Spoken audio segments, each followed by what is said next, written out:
What's good, YouTube? This is now season 1 episode 5, and today I'm gonna go through 3 tips to picking the perfect movie.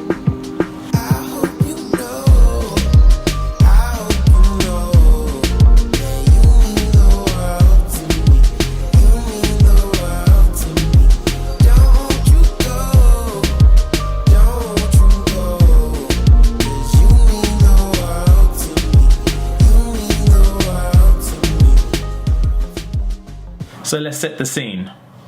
You're chilling with your lady or your dude, whatever, flicking through Netflix, and you turn to them and say, what do you fancy watching tonight?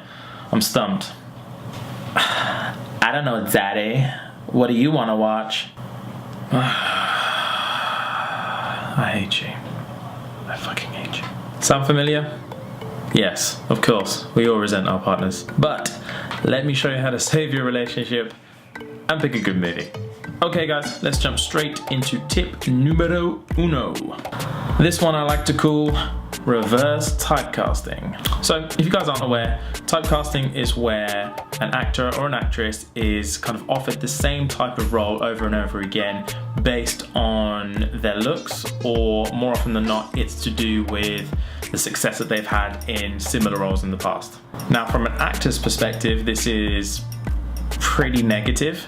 You don't want to get typecasted for obvious reasons. It, for one, limits the range of work that you can get, and for two, it pretty much diminishes your ability as a competent actor. But for us guys, as the viewers, we can flip this and turn it into a positive, hence the reverse typecasting. Now, yes, sometimes we'll have a miracle where Heath Ledger is questioning our sexual preference on one movie and then questioning our sanity in another. Okay, so let's contextualize this for a second. Let me hit you with an example. Now, if we're scrolling through and we stumble across a film where Jake Gyllenhaal plays an autistic sociopath with a knack for rape victim photography, based on his resume, it's pretty safe to assume he's gonna hit this on the head. This is what Jake does for some sick reason. I don't judge, I don't know, I'm with it. But on the flip side, if we see that Paul Giamatti has now decided to abandon his comfort blanket of neurosis and depressing yet witty self-loathing, and now attempts to wow us in a modern day rendition of the cat who won't cop out when there's danger all about, 70s detective, suave and sexy Shaft, I don't think I can dig it. I don't think I can. I don't think he's gonna nail this one, I'm sorry. Point number 2. So this one, guys, is quick and easy suggestion hacks. So if we take a look at typical streaming services at the minute, what they like to do is get inside our heads and convince us that they know us better than we know ourselves, and suggest a few things here and there based on our previous experience. And yeah, push us along the way into watching what they think we will like most. But sometimes you don't want to go through that. You just want to see a film you've seen before or something very similar and go for that. So prime example, this is me. Last week, I really fancied watching Ben Affleck get absolutely fucked over by a crazy bitch wife, but Netflix doesn't have Gone Girl. So what do? Go into the search, type in Gone Girl, and what they will do is they'll identify the title, click on the title. Even though they don't have it, they'll give you suggestions in which are very similar to that film. So this is different on what they think you'd like. This is a suggestion that they can think is the closest to that particular film. And the first one they had on there was The Girl on the Train. Turns out Girl on the Train is pretty dope. And it's very similar to Gone Girl, so that ticked all the boxes. Give that a go, guys, and let me know what you think. Last but not least, guys, number 3, and this one here, YouTube, is real simple. Be open-minded. If you guys truly love cinema the way that I do, please don't judge a film by its trailers.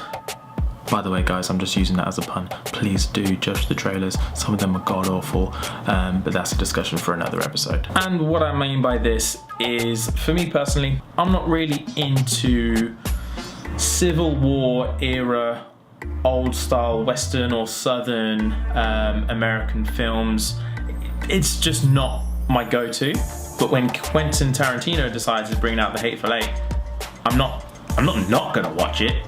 It's a Tino. You don't not watch your Tino. And guess what? That's a badass movie. I've seen it like 4 times now. We even have a poster of it behind me. Here. Right here. Here.